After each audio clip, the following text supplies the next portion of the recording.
மாண்புமிகு தமிழ்நாட்டு முதலமைச்சருடைய அறிவுறுத்தலின்படி தமிழ்நாடு முழுவதும் இருக்கின்ற ஒவ்வொரு சட்டமன்ற உறுப்பினர்களும்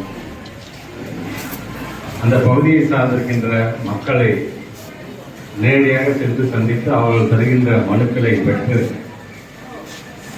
பெறுகின்ற பொழுது சட்டமன்ற உறுப்பினர் மட்டுமல்லாமல் அந்த பகுதியை சார்ந்திருக்கின்ற மண்டலத்தினுடைய தலைவர், அந்த பகுதியை சார்ந்திருக்கின்ற மாமன்ற உறுப்பினர், குறிப்பாக அரசு அலுவலர்கள் இவர்கள் அனைவரும் வைத்து மக்களை சந்தித்து அவருடைய மனுக்களை பெற்று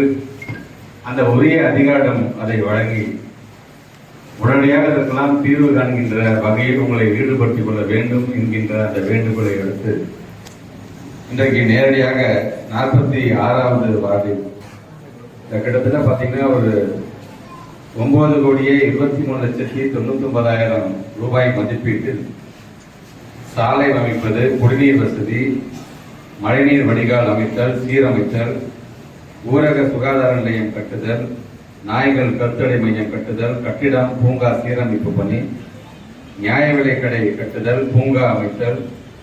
தூய்மை பணியாளர் குடியிருப்பு சீரமைத்தல், வாய்க்கால் தூர்வாரம் பணி,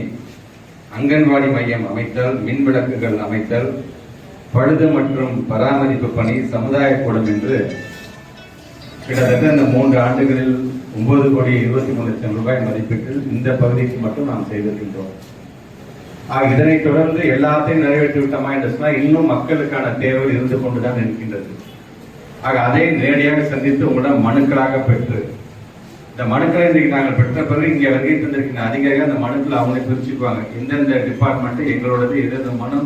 எங்களுடைய துறையை சார்ந்து பிரித்து கொண்டு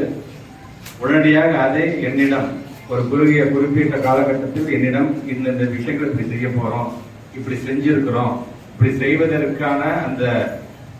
தேவையான நிதியை நாங்கள் பெற்றுத்தர வேண்டும் என்று அவர்களும் எங்களிடம் சொல்லும் பொழுது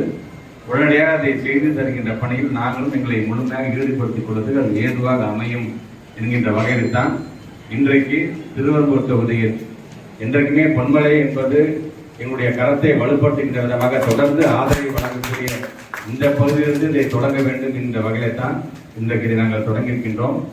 ஒவ்வொருத்தரும் ஒன்றும் அவசரப்பட வேணாம், ஒவ்வொரு லைனா பொறுமையாக எங்கிட்ட மனுவை கொடுத்துட்டு இந்த பக்கமாக நீங்கள் போங்க, அதிகாரிகளிடம் மனுக்களை கொடுத்து அதற்கான தீர்வுகள் மறந்துடாம கொடுக்கிற மனுக்கள்ல உங்களுடைய பெயரும் உங்களுடைய முகவரி உங்களுடைய போன் நம்பர் தயவு செய்து அதை மென்ஷன் பண்ணிடுங்க. அப்பதான் நாளைக்கு எங்களுடைய அன்பிலின் திருவரும்பு என்ற வகையில் நாங்களும் தனியாக ஒரு டீமே வச்சிருக்கோம். அந்த டீம் மூலமா உங்களுக்கு தொலைபேசி தொடர்பு கூட என்ன நடக்குது, வேலை நடக்குது, எங்கெங்க அது நின்று கொண்டு இருக்குது, இன்னும் எவ்வளவு வேகத்தில் செய்ய போறேங்கிறத உங்களுக்கும் அதை தொடர்ந்து அதுக்கான தகவலை அவர்களும் தொலைபேசி மூலம் உங்களிடம் அவர்கள் சொல்லுவார்கள். அது அந்த வகையில் ஒவ்வொருத்தராக